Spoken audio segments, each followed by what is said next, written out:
boys and girls. Today we're going to read chapter 25 in The People of Sparks. We read chapter 24 yesterday, which was a really short chapter, but it was told from Torrhen's point of view. And we haven't heard from his character's point of view or perspective since the beginning of the chapter, or beginning of the story, sorry.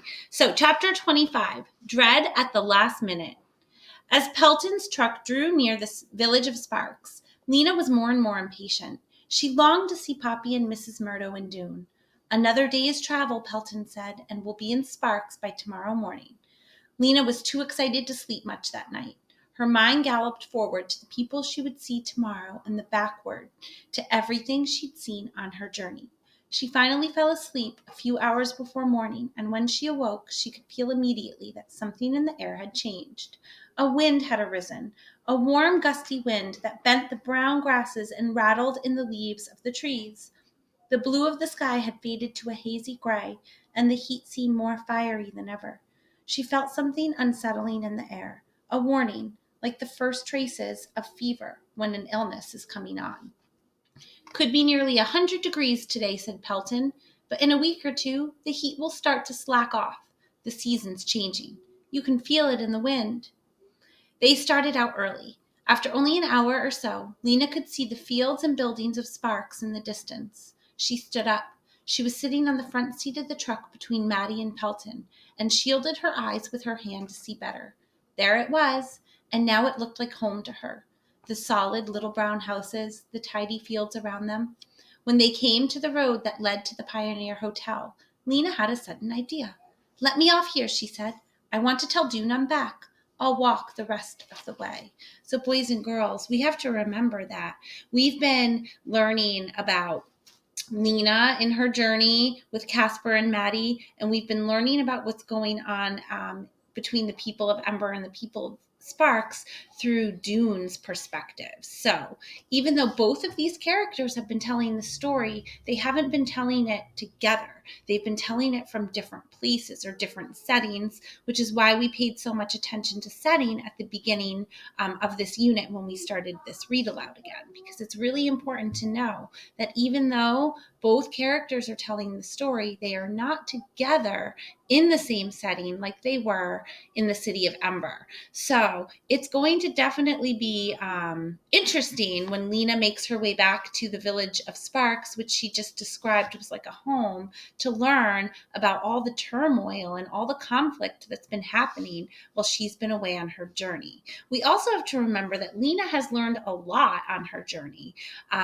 From talking with Maddie, she's learned a lot about conflict and how fighting is not the way to solve any kind of problem. And she also alluded to the fact that it's possible that the reason why the disaster in the world happened was because of conflict. So we have to have trust in Lena that she's going back to the village of Sparks with a wealth of knowledge about conflict and how to make things better. She thanked Pelton for all his help, and he thanked her in return. "Take a few of the things you found," he said, "whatever you like." She rummaged through the crate until she found the magnifying glass, the magnet, and the little red truck, and she tucked these into her pack. "I'll go into town and help Pelton with the trading," Maddie said to Lena. "I'll meet you later at the doctor's house."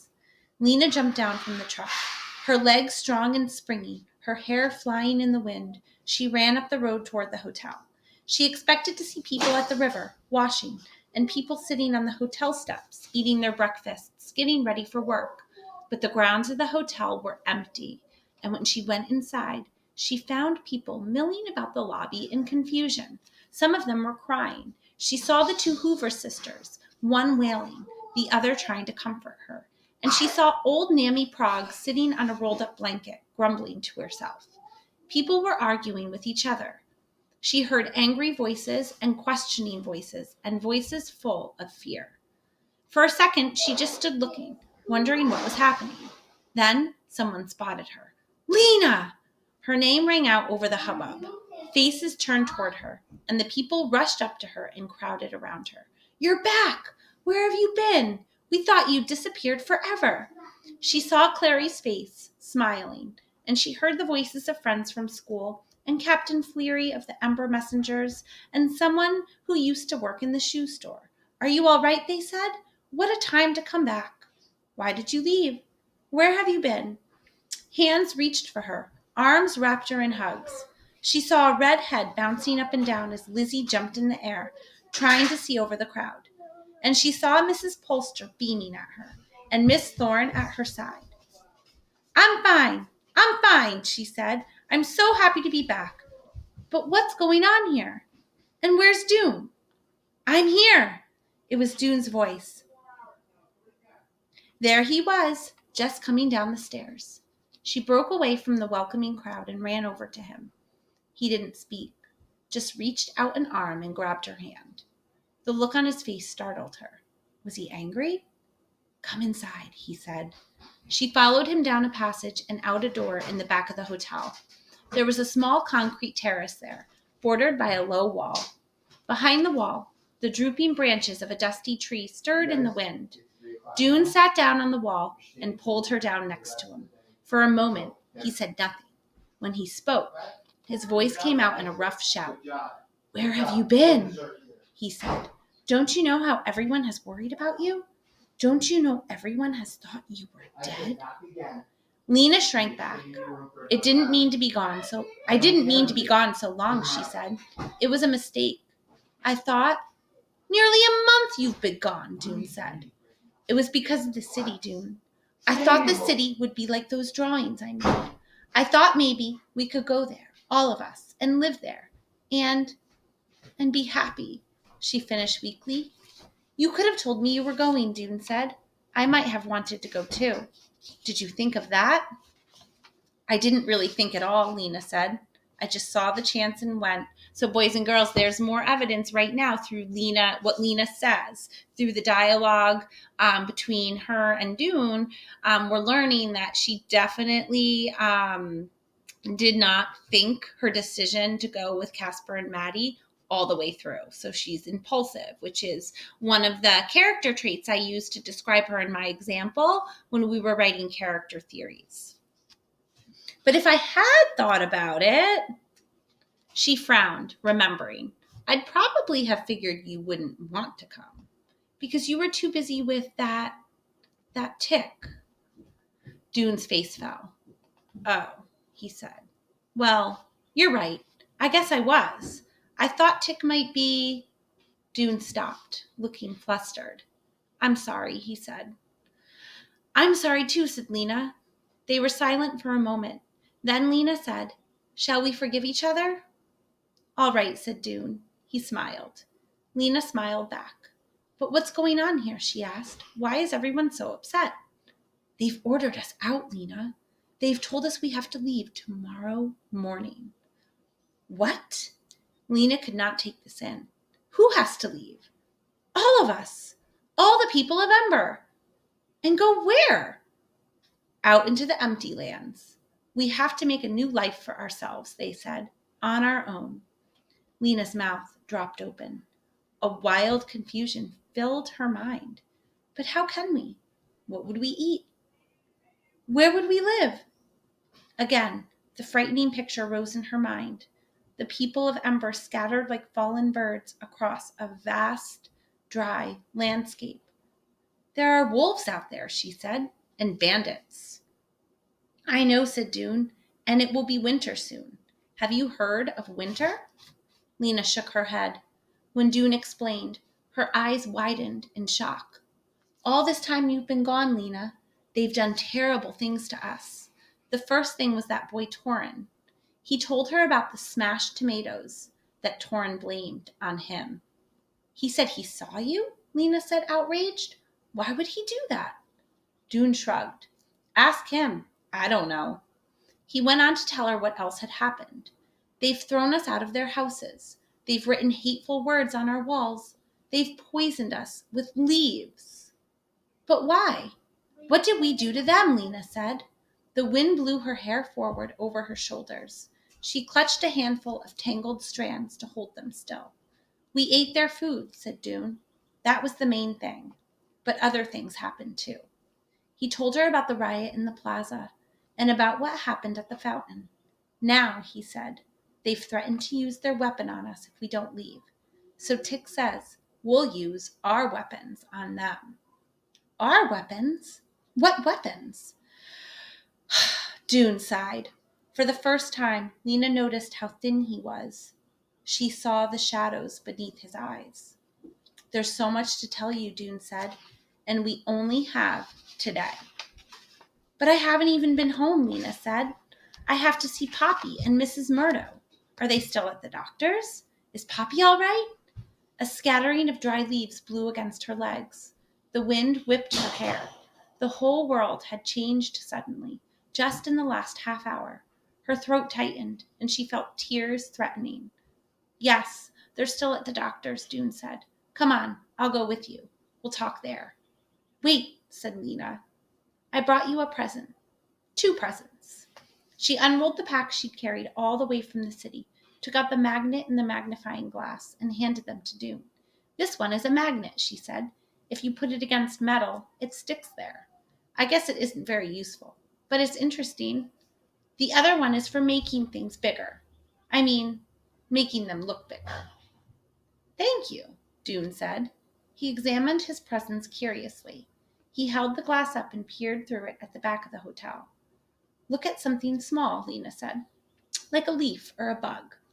Dune riffled among the leaves on the ground and found an ant, which he set on the palm of his hand. Holding the glass above the ant, he looked through it. Oh, he said, look! You can see its knee joints. And even, he trailed off, absorbed in looking. Then he raised his eyes to Lena. It's like a miracle, he said. He blew the ant from his palm and looked around until he found a beetle. Look at this, he cried. You can see it chewing. He tried a feather and a bit of moth wing and a blade of grass. This is such an amazing world, he said finally, putting the glass and the magnet into his pocket. I love it here, except for the troubles with people. Lena and Dune went through the village and up the road to the doctor's house. It was still early morning when they got there, and they came through the door. They saw everyone at the table eating breakfast. Mrs. Murdo was facing the door, so she saw them first. She stood up, her spoon still in her hand. She stared for a second, her eyes round, her mouth open, words trying to come out of it. Then she rushed toward Lena and wrapped her in a hug. At the same time, Poppy jumped down from the bench, dashed toward Lena, and hugged her knees. The doctor stood up and watched this reunion, wide-eyed. Torrin leapt up too, but not to hug Lena. He ran to the door and looked out, and then he cried, Where's Casper? Isn't he here too? Where is he? But no one paid attention to him. They were too busy fussing over Lena, asking questions, and not giving her a chance to answer. Where have you been? Are you all right? Why didn't you tell us? Do you know what's happening here? Poppy yelled, Wina! Pick me up! Pick me up! And the doctor, thrown into a state of even more confusion than usual, murmured, Some tea? Or, let's see, why don't we all... So glad you're... And all around the edges was Torrin, pulling at Lena's sleeve, saying, But why isn't he here? Where is he? When is he coming? And getting no answers. When things calmed down a little, Lena said, Maddie will be coming soon. She stayed in town to help the roamer for a while. Mrs. Murdo stopped smiling and grew stern. Lena, she said, how could you go off like that and not talk to me first? And just leave that careless little note, which was not, I would point out, true. 3 days, you said. It's been 28. That was a thoughtless, foolish thing to do. I know, Lena said. I'm really, really sorry. I didn't know I'd be gone so long. She explained how, when she'd overheard Casper, she'd thought he said a day's journey, when really he'd said 5 days' journey. And then, she said, other things happened, and it took a long time. Yes, said Mrs. Murdo, and we had a long, long time to worry about you. She picked up Lena's pack, which Lena had dropped on the floor, and set it on the window seat. And you know what's happened here? You know we've been ordered to leave tomorrow? I know, Lena said, but I can't believe it's true. It's true, said Mrs. Murdo. It doesn't please me a bit, but what to do about it, I don't know. Come and have some breakfast. Lena and Dune sat down at the table, where the others had been eating raspberries and cream. Though Lena was so thoroughly sick of traveler's cakes that all real food should have looked good to her, she had no appetite. Her stomach was in a knot. I can't eat, she said. I'm not hungry. Dune and I have to talk. At least take an apple, said Mrs. Murdo. First of the season, the doctor added, from up north. Lena took the hard red fruit, and she and Dune went outside. The heat was baking now. They went through the courtyard, where the doctor's plant pots were mostly empty, the plants having either been put into the ground or died. The ones still there struggled in the heat, limp or brown. They crossed the road and walked down to the river bank. Even the river was suffering in the heat. It no longer flowed deep and smooth, but ran in streams between the exposed stones. Its edges were yellow-green and smelly. They sat on the ground. Lena said, it would take me hours to tell you everything I've seen. But listen, this is the main thing. People had a beautiful city, and they wrecked it. On purpose, said Dune. With wars, with fighting. It was horrible, Dune. She shuddered, remembering. That war, it sort of whispered to me. There was a moment when I could hear screams. I could see flames. And there's nothing left? Almost nothing. And all across the empty lands are there houses? Some, but they're old and falling down.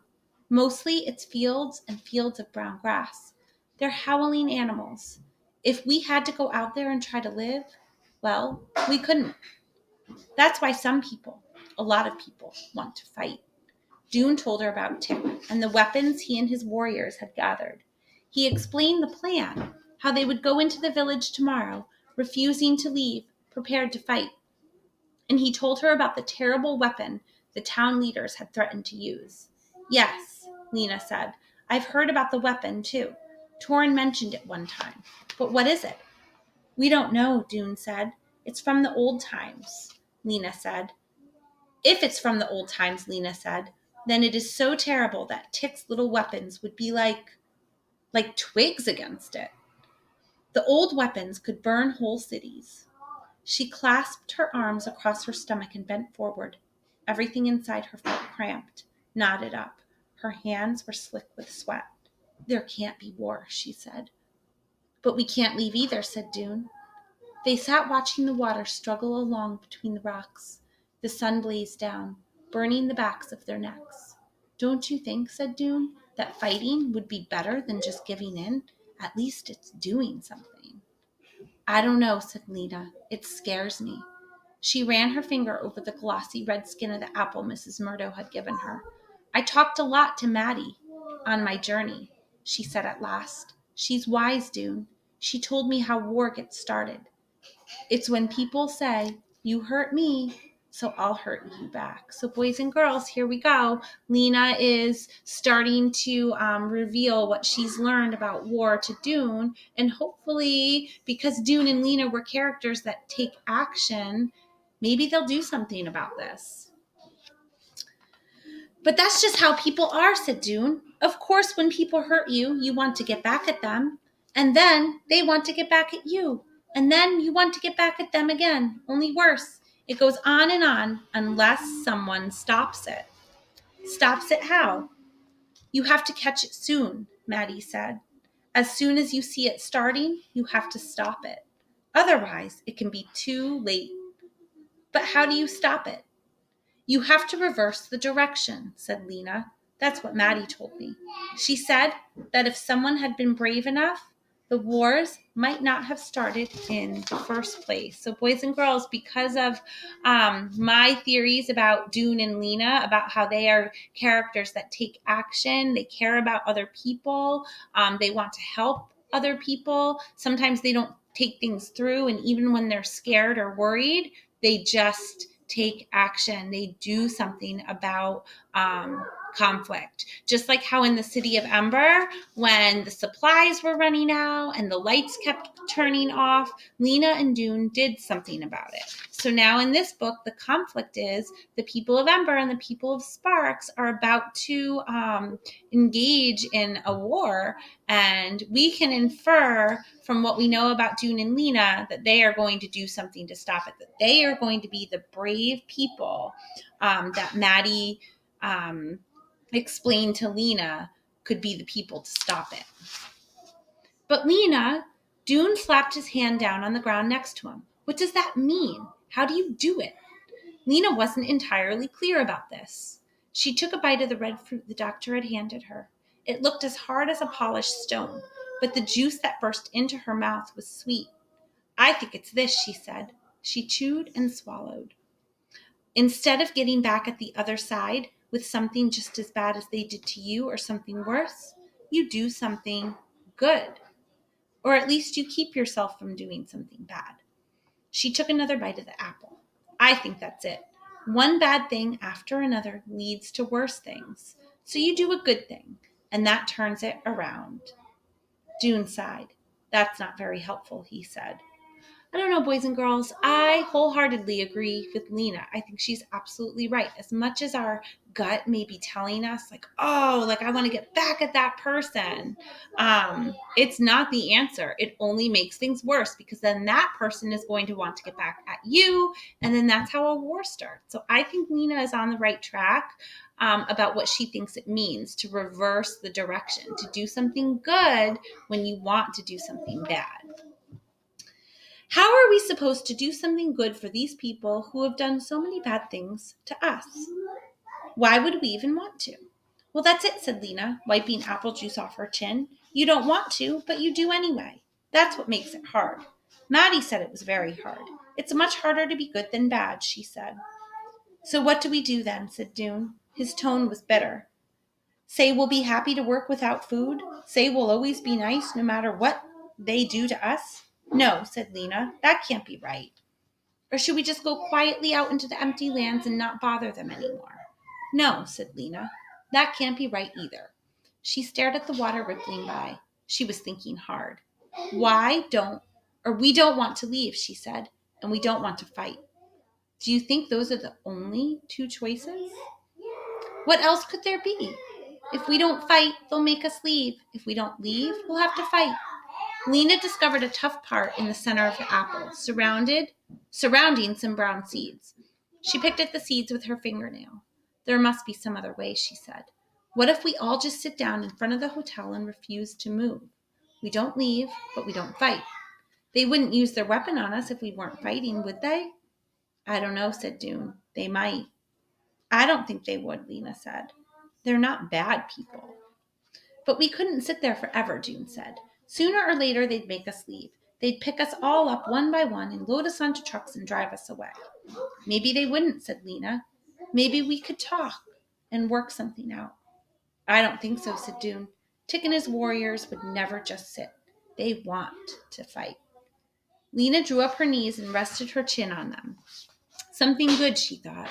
What good act would turn things around? We could volunteer to be roamers, she said, a whole lot of us, so they wouldn't have to feed us, and we could bring things back to them. We don't know how to be roamers, said Dune. We don't have trucks or oxen. We wouldn't know where to go. We could say we'll do all the worst jobs, Lena said. But that wouldn't be fair, said Dune impatiently. Why should we? That's no good. Guys, he stood up, slapping the dry grass from his pants. I think it's too late for any of that. None of it's going to work. Lena stayed where she was, still thinking. She desperately wanted to find an answer, but no answer came to her. Her spirit sank and she suddenly felt tired. Well then, we just have to be on the lookout, she said. Some chance might turn up. We have to watch for it. I don't know what else to do. She knew how weak and silly this sounded. But to her surprise, Dune smiled a little. That's like what my father told me when I was working in the pipeworks. Pay attention, he said. It was a good idea then. I suppose it still is. Anyway, I guess it's the best we can do. Lena dropped her apple core on the ground and scuffed some dirt over it, and they trudged back to the doctor's house. Dune stayed there for lunch instead of going to the Partons, and then he headed back to the hotel. Lena meant to spend the rest of the day thinking as hard as she could about the choice she'd have to make tomorrow.